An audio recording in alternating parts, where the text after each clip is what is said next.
जब भी हमें कोई छोटा आइलैंड या नेशन दिखता है तो लोग सोचते हैं कि ये सिर्फ एक टूरिस्ट डेस्टिनेशन है, लेकिन बदलते हुए भारत के नज़रों से देखो, ये एक बहुत बड़ा स्ट्रेटेजिक स्ट्रॉन्ग होल्ड है। साल 2015 में जब पीएम मोदी ने सीशेल्स का हिस्टोरिक दौरा किया तो उन्होंने भारत को सागर यानी कि security and growth for all in the region vision दुनिया को दिया। सीशेल्स की लोकेशन इतनी इम्पोर्टेंट है कि वहाँ से पूरे इंडियन ओशन के ट्रेड रूट्स को मॉनिटर किया जा सकता है। भारत ने सीशेल्स को मैरीटाइम सर्विलेंस एयरक्राफ्ट दिया, कोस्टल रडार सिस्टम सेट किया और ब्लू इकोनॉमी में इन्वेस्ट किया। मकसद साफ था, ताकि कोई भी एंटी इंडियन ताकत हमारे बैकयार्ड में पैर ना रख सके। हैरानी की बात यह है कि जब भी भारत अपने ग्लोबल फुटप्रिंट मजबूत करता है, हमारे देश की लेफ्ट पार्टियां और अपोजिशन बिना किसी लॉजिक के इसका विरोध शुरू कर देती हैं। इसे सिर्फ पीआर एक्सरसाइज या पैसों की बर्बादी बताना इंटरनेशनल पॉलिटिक्स की समझ पर एक बड़ा सवालिया निशान खड़ा करता है। यह विरोध सिर्फ विरोध के लिए है, जिसका कोई ग्राउंड नहीं है। आप इस हिपोक्रेसी का एक वीडियो देखिए।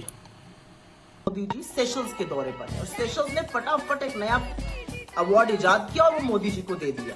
Guardian of the blue horizon नाम से ये अवार्ड है और ये मोदी जी से पहले किसी को नहीं मिला है। लेकिन सेशल्स ने इतनी जल्दबाजी दिखाई मोदी जी को अवार्ड देने में कि जो स्टैम्प जो सील थी अवार्ड पर, उस पर वो रिपब्लिक ऑफ सेशल्स की स्पेलिंग ही गलत लिख गए।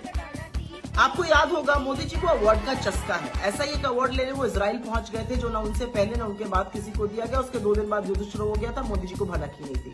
कुछ विदेशियों ने मोदी जी को एक फिलिप कॉटलर अवार्ड भी दिया था 2016-17 में। उसके पहले ना कि अवार्ड दिया गया था ना उसके बाद दिया गया।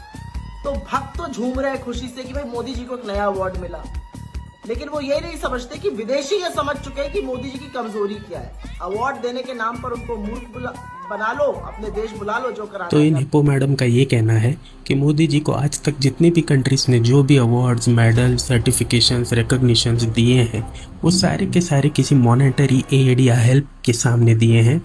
वो सारे खरीदे हुए हैं या सिर्फ मोदी जी को खुश करने के लिए दिए गए।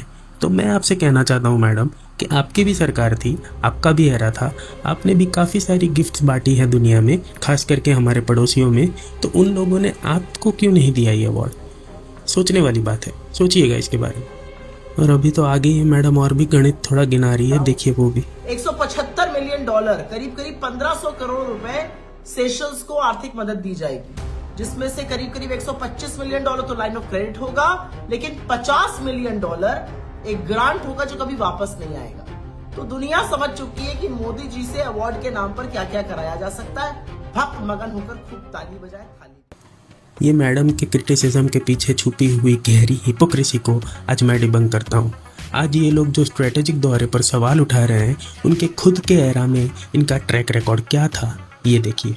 इनका वक्त था जब हमारी ज़मीन की कोई परवाह नहीं की गई, जिसका नतीजा ये हुआ कि कश्मीर का एक बहुत काफ़ी बड़ा हिस्सा पाकिस्तान के पास चला गया और अक्साई चीन पर चीन का कब्जा कर लिया गया।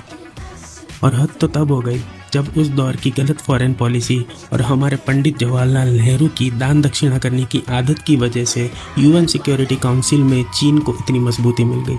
आज इंडिया दुनिया का इतना बड़ा लीडर होने के बावजूद यूएनएससी के परमानेंट सीट के लिए स्ट्रगल कर रहा है, क्योंकि चीन हर बार अपनी वीटो पावर का इस्तेमाल करके हमें रोक देता है। ये वीटो उन्हें गिफ्ट में किसने दी ये सब जानते हैं। तो फ़र्क बिल्कुल साफ है। एक वो एरा था जब देश की ज़मीन और ग्लोबल पावर को हाथ से जाने दिया गया, और एक आज का एरा है जहां समुद्र से लेकर आसमान तक भारत अपनी सिक्योरिटी खुद तय कर रहा है। अपोजिशन अपनी बेसलेस राजनीति करता रहेगा, लेकिन भारत रुकने वाला नहीं है।